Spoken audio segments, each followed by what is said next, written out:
राधे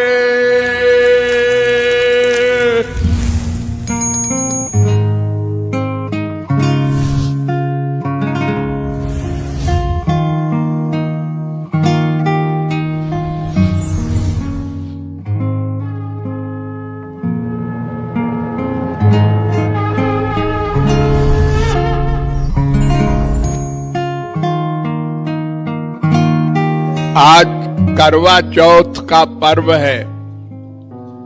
कई लोगों ने कहा इस विषय में कुछ प्रकाश डालें, तो कोई प्रकाश की बात नहीं है। प्रत्येक पर्व का एक ही लक्ष्य होता है या होना चाहिए, भगवान श्री कृष्ण में मन का लगाव हो। हमारे हिंदू धर्म में बहुत से पर्व इसीलिए बनाए गए हैं, मनाए जाते हैं कि इसी बहाने गृहस्थी 360 दिन में 100-150 दिन भगवान का स्मरण करे, क्योंकि जीव अज्ञानी है। वो माइक विषयों में ही आनंद ढूंढ रहा है, तो कुछ तो अपना भविष्य बनाने का हिसाब बैठा ले इसी बहाने। वास्तव में ये व्रत गोपियों का था,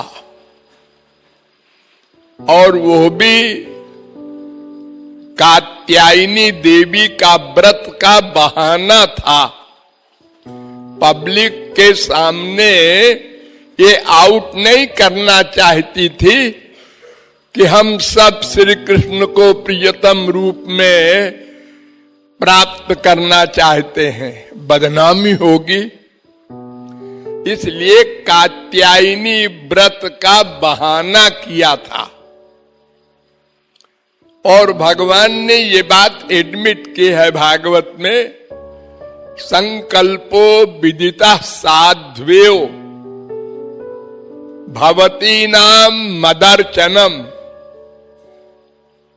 मया नुमोदिता सोसौ सत्यो भवितुमर्हति। 10वें स्कंद के 22वें अध्याय का 25वां श्लोक।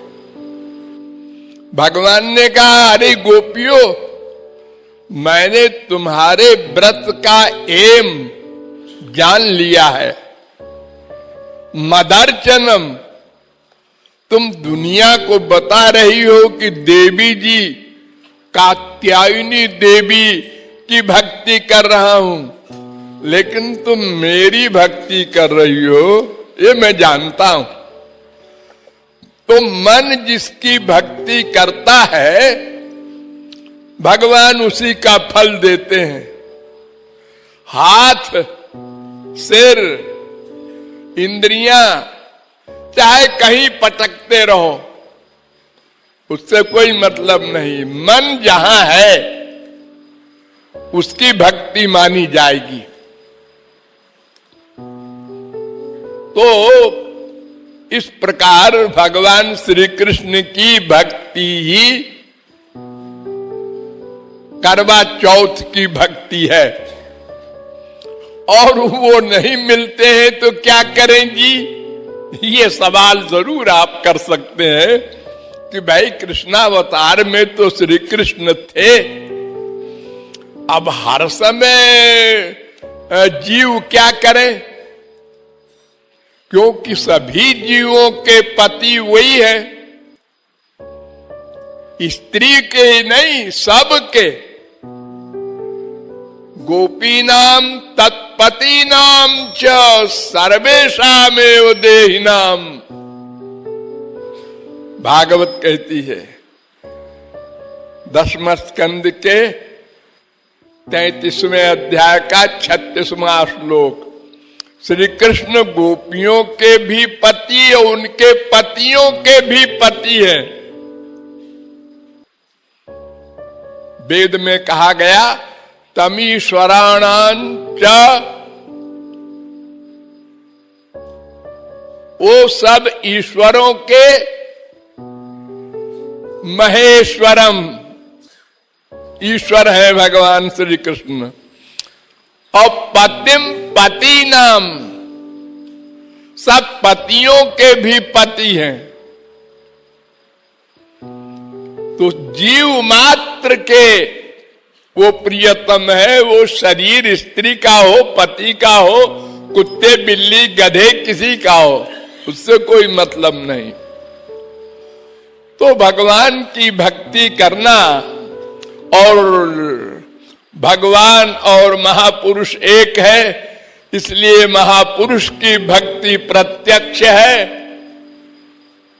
और भगवान और महापुरुष में भेद नहीं है, इसलिए भगवान या महापुरुष में मन का लगाना यही करवा चौथ का वास्तविक लक्ष्य है।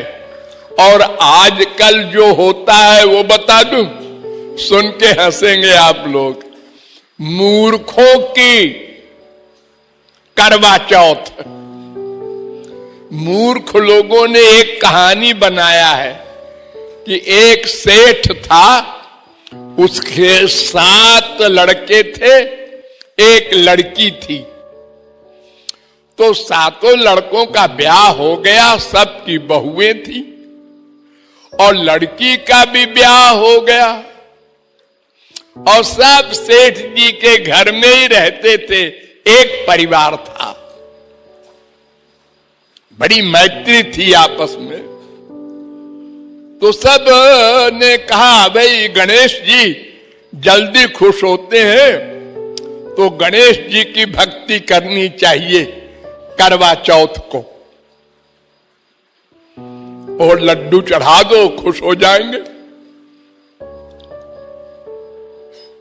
और वो चंद्रमा को देख करके व्रत तोड़ना चाहिए। एक गढ़ लिया कहानी।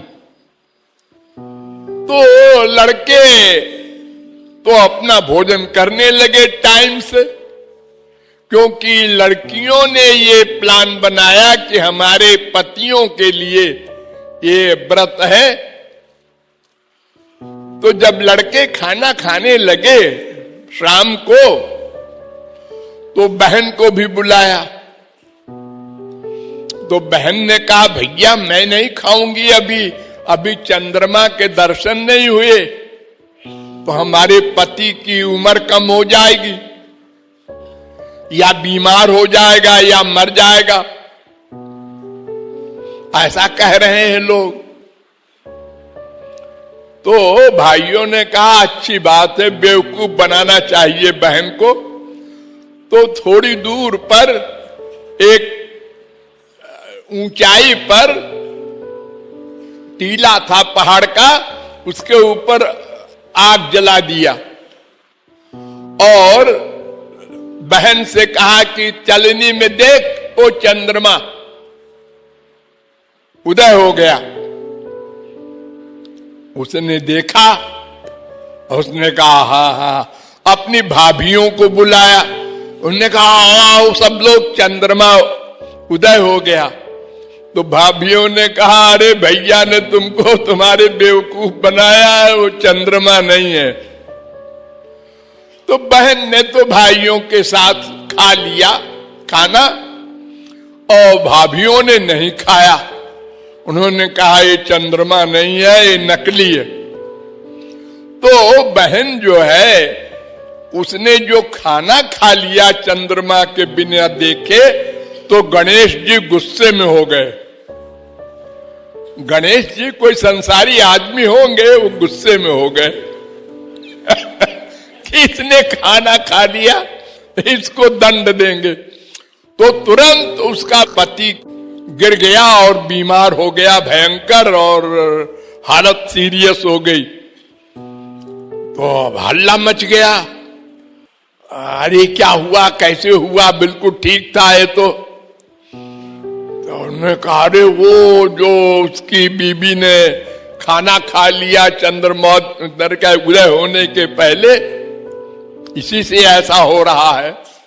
तो कहें गणेश जी की फिर भक्ति करो, साल भर भक्ति किया उसने गणेश जी की, फिर करवा चौथ आई अगली, और बाकायदा चंद्रमा को देख करके उसने फिर भोजन किया, तो उसका पति बचा। ये मूर्खों के करवा चौथ की कथा कृपालु बता रहे हैं। हाँ, तो जो मूर्ख लोग करवा चौथ मनाना चाहे तो ये उसी सेठ की लड़की की तरह मनावे, और जो गोपी प्रेम चाहते हो वो गोपियों की तरह मनावे।